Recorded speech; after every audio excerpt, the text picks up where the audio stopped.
The theories and ideas shared in this episode are based on publicly available information and are for the purpose of creative thought and entertainment.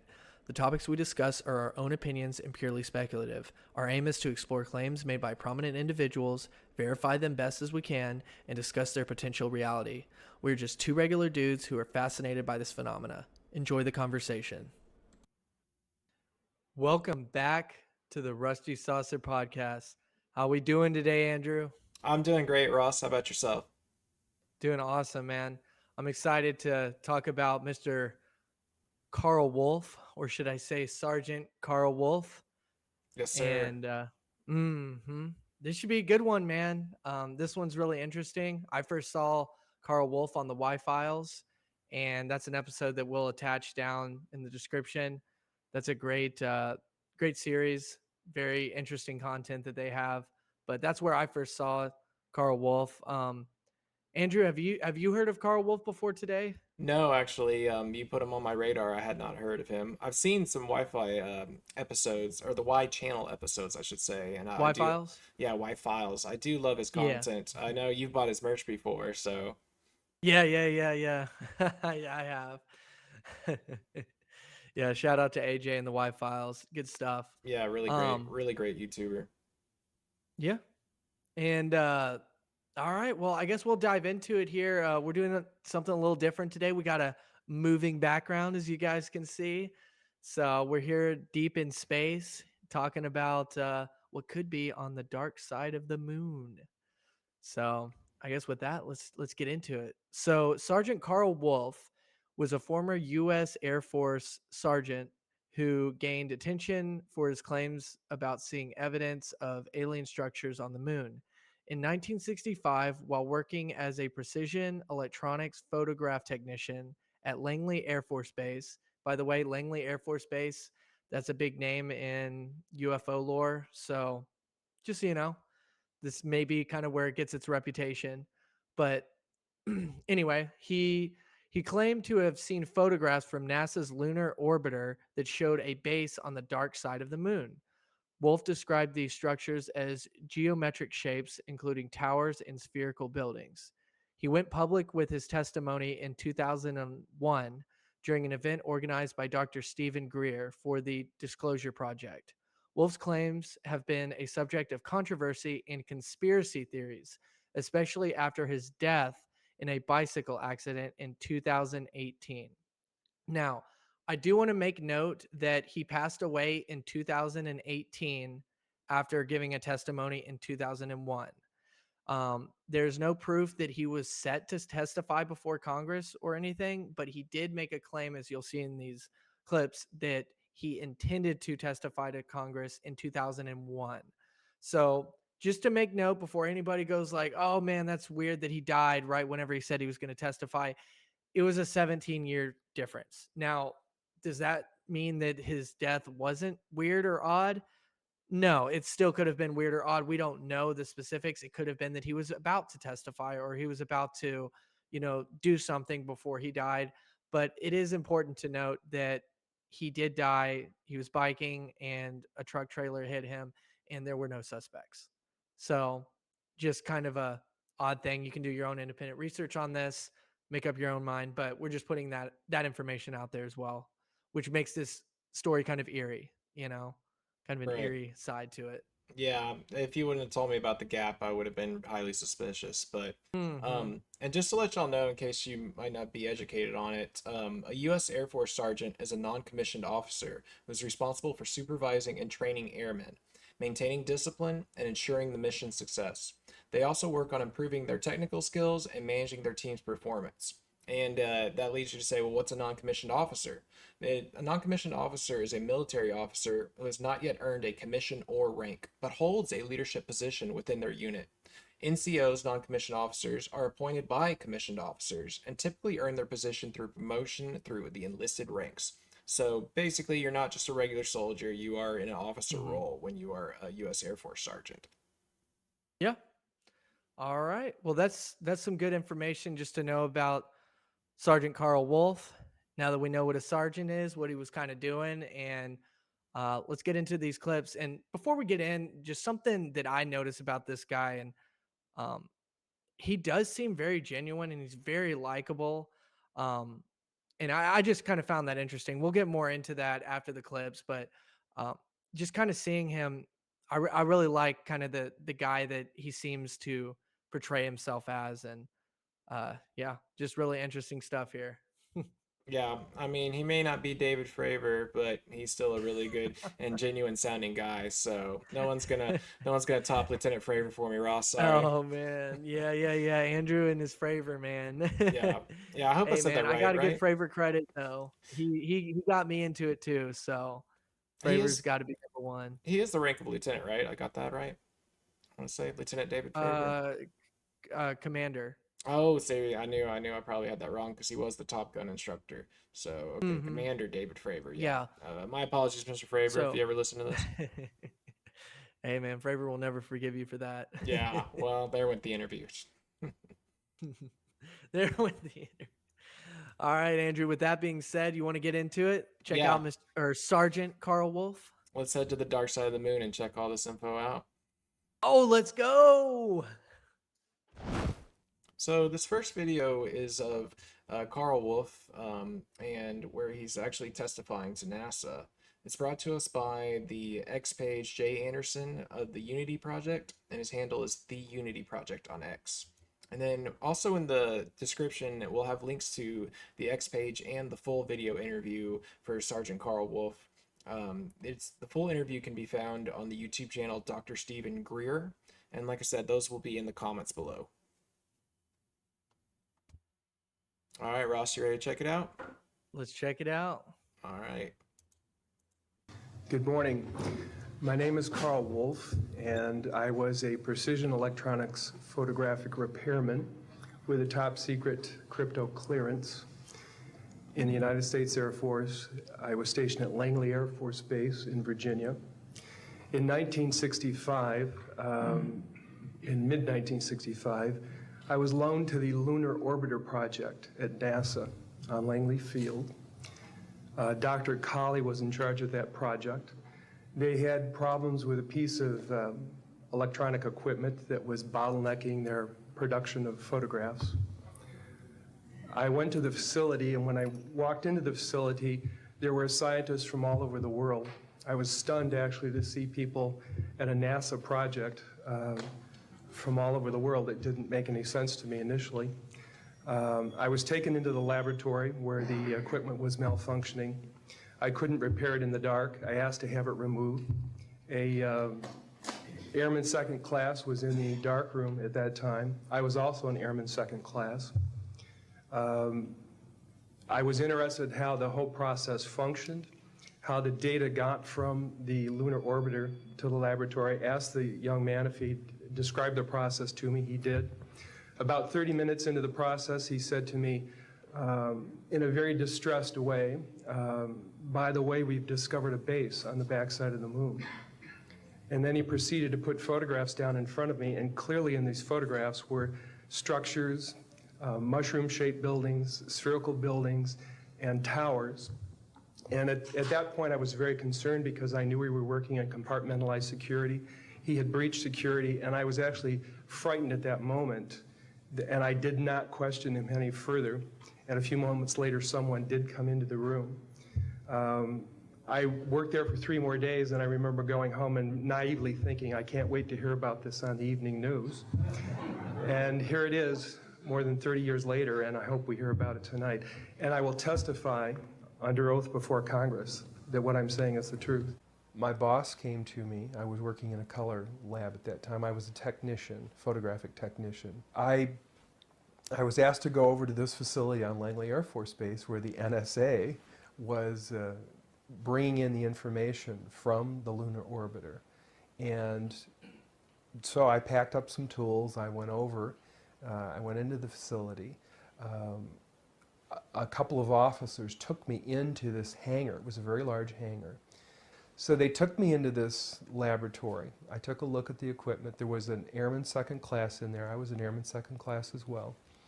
He turned the equipment on and put it through its paces. It didn't do what it was supposed to do. I saw what was going on with it.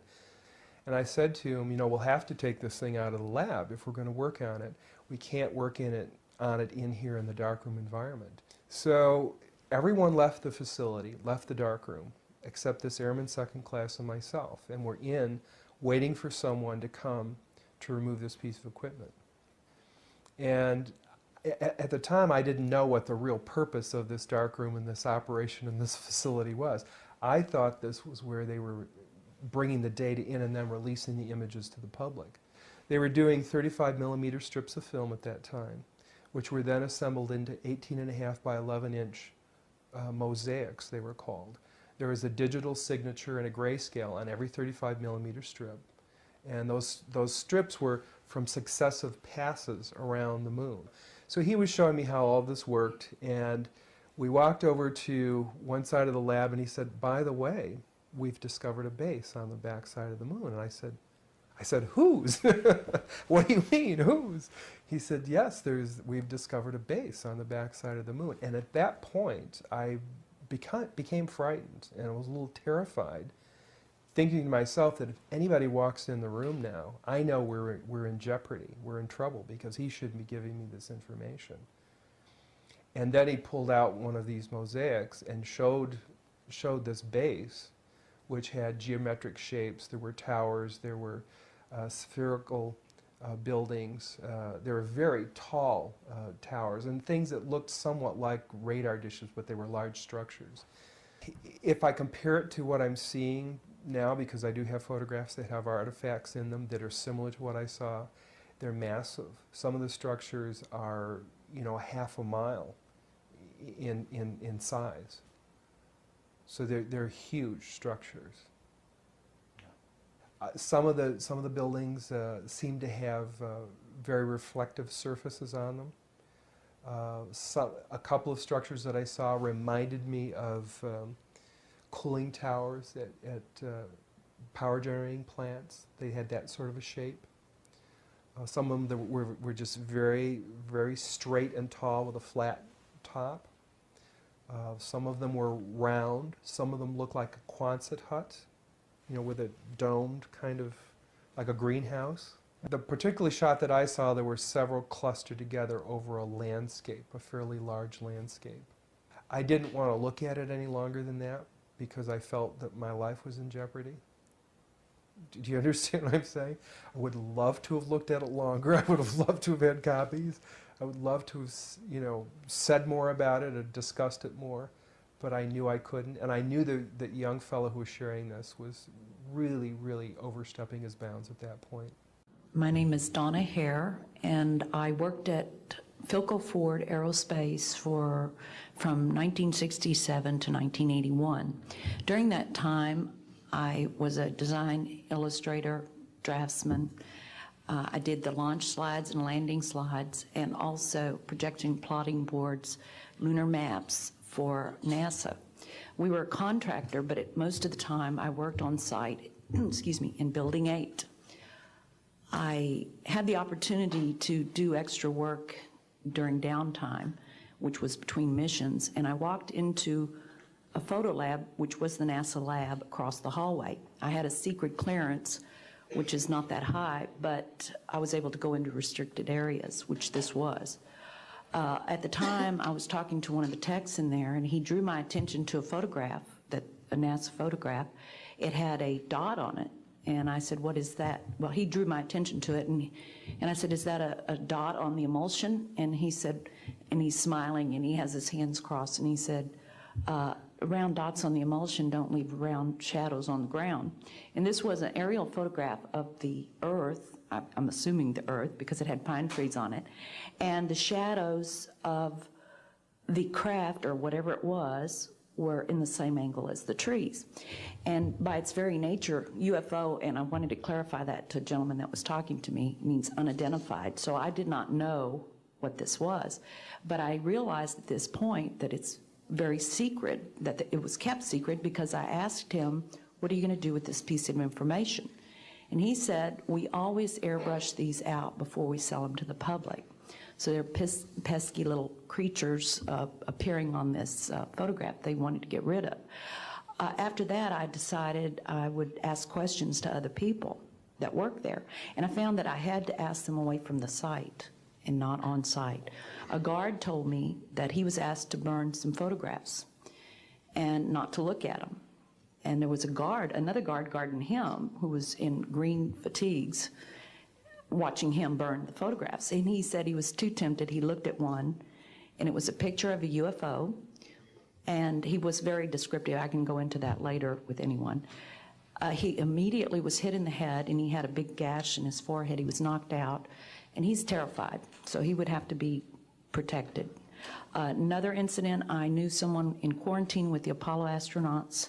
He told me that the Apollo astronauts saw craft on the moon when we landed, and that is what he told me. And he also was afraid. He said that the astronauts are told to keep this quiet. They're not allowed to talk about it. So I do want to let you know that I worked out there for a number of years, and I ran into this. So it's not something everyone knows that works out there for a long time. My boss didn't know about it. Some people that sat right next to me didn't know about it. It's very strange, because I don't know how they can do it, but they can let some people know about it and then others not. I'm willing to testify before Congress that what I'm saying is true, and thank you very much. Oh wow. So yeah, that was really interesting, especially what Sergeant Karl Wolfe had to say. One thing that I'd question though was, what are the odds that that other person he was working with just made some mock phony little mock up and said, "Hey, check this out," just to mess with him, you know? Um, but when he talks about the 35 millimeter, or the type of film they had, you know, and then creating a mosaic. I mean, this was early on, if we're talking about that, before we had really good digital technology. But Mhm. yeah, just the size of the structures. There's long been speculated that there's something on the dark side of the moon, and that might be part of the reason we haven't been returning to the moon in such a long time. Hey, man, very true. It's the thing about stuff like this is it's been going on for a long time, people making claims like this. And they're all people that I don't know. Just the more I've dove into this topic, the more and more I find of former military people coming out and making these types of claims of they were in these rooms and they saw some stuff that they weren't supposed to see, and that this includes NASA. And so for those that don't know this about NASA, and she kind of touched on this at the end of this video, is it has been confirmed that NASA does adjust. They do. Um, they edit the photos before they release them. I know this probably isn't surprising, but they do. They're speaking of the Y files that we talked about earlier. In those videos, there is a video about NASA and how they edit their photos before releasing to the public, and kind of how through Photoshop, when Photoshop became available, people were putting old NASA photos into the Photoshop, and the Photoshop was sensing that the photos had been edited. And it's pretty interesting if you look into that more. I don't know the specific details of that, like the nitty gritty of it all. But I just know kind of the general information about it, that NASA has been editing photos and, scraping things out of photos for a long time. This is not a conspiracy theory. This is a reality. Now, what they're editing out, obviously we don't know, but stuff like this has been going on for a while. And she also, I don't remember if it was her or him that mentioned the astronauts. I think it was her, but we are going to go over in another episode about astronauts and claims that they've made, because probably a lot of viewers on here that are kind of new to this topic don't realize that actually astronauts, there's quite a number of astronauts that have come out and made claims about UFOs. Now, you won't see these claims on CNN, NBC, Fox, and the mainstream media, which is why we're talking about it. So, if you know somebody that's interested in these types of topics, you should probably share our video with them, because they're not going to find stuff like this on the mainstream news networks that they watch. Right. Yeah. Also the fact that she brought up there's repercussions for people seeing these things or sharing them too. I know that there Hmm. has been a lot of talk about things that were edited out of even Mars rover video footage. So, and Hmm. it's like you said, maybe they just want to edit out something, some kind of technology or Hmm. some kind of system that they have. They don't want to share that information publicly, but at the same time, they could very easily edit out unknown objects and things of that Right. nature. Yeah, that's exactly right, man. And I think you touched a little bit on this before or right after the video came. Um, your first reaction was were you talking about like kind of like the Bob Lazar thing where the false information, where Yes. it's kind of like, hey, here, look at these photos, and they're intentionally edited, doctored images to try to kind of see a reaction of how a sergeant might act, seeing this. Yeah, it could, or it could, I could see it just being a typical in-office prank, like, oh, here's some new guy coming Hmm. in. Let's see how he reacts if I show him this or this made-up photo of all these Right, that's another structures. thing. Yeah. Right, right. And that's kind of where a lot of this goes into, and we spoke a little bit about this with Grush, is, was Grush fooled? Because you and I kind of got we felt like that he was a pretty genuine dude, and that he did seem to have a conscience for ethics and wanting to do the right thing for the people around him. So, maybe Grush was, you know, duped. He was, taken advantage of and shown false information, and he fell for it. This could have been a situation here. We don't know. All we can do is kind of speculate, but it is really interesting claims. And what did you think, Andrew, of Sergeant Wolf, and whenever he was talking?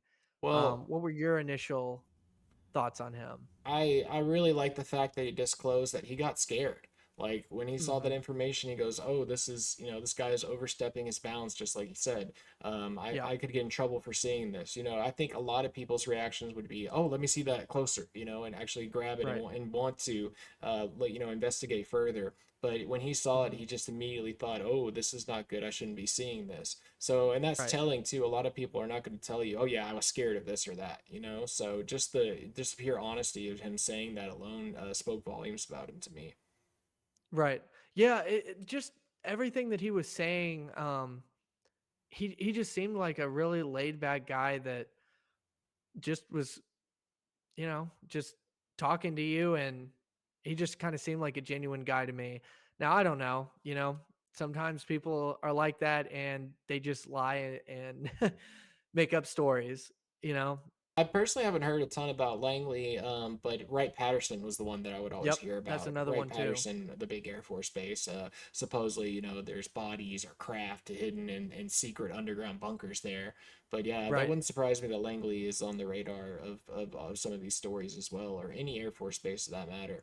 But the other Hmm. thing that strikes me is, how we were talking about astronauts seeing things that just like the pilots, commercial and military, people that Yep. spend time in the sky end up seeing things they can't explain or see. And so another thing that I really liked was both of them stated that they would love to testify to Congress, or that they would be willing to testify to Congress. So it makes me proud of people like David Grush that were actually able to do that.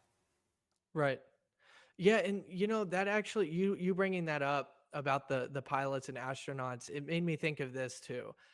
Whenever you hear somebody making a claim or a story about something that they don't know what it is, the first thing that whenever I hear a story like that is I'm thinking, okay, how well do you know the topic that you saw something that you couldn't explain?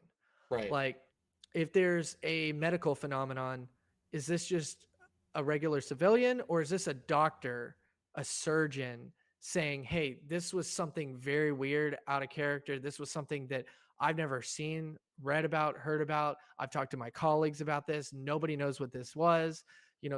These types of situations that, we could think of, rational situations, it didn't line up.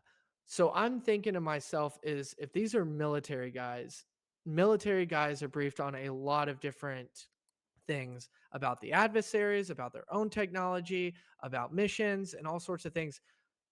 They when they see something that they can't explain and they see stuff like this, that's whenever I take it a little bit more seriously. Again, anybody can lie, anybody can make up stories, but I like to know what are these people's backgrounds, and that's why we do this at the beginning of the videos. Is it is important to know the backgrounds of the individuals that are making these claims, because if a farmer goes out to a field and they look up and they see a craft that they don't know what it is, well, they're not going to be read up on all these crafts. They're not going to Right. be able to know what that anything could look weird to them.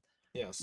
But if you're talking about an actual pilot of an aircraft in the military and even commercial too, they're going to have a general idea of what crafts are supposed to look like, how they're supposed to act in the sky and maneuver around. And the same thing with this guy is he had experience with these types of photography, as he was saying. And anyway, I know I made that kind of long-winded, but No, my point is that you know their resume and their background really matters in situations like this. And agreed. I think that it should be acknowledged. Yeah, I mean, and the human brain is a powerful tool. It can put images or it will kind of fill in the blanks. So if you see something unknown, it's easy for the brain to just fill it in with something that is known. But once again, you have people that are experienced, they should know what they're looking Mhm. at. And so when they see something unknown, like you said, with their credibility, it should be taken seriously. Right.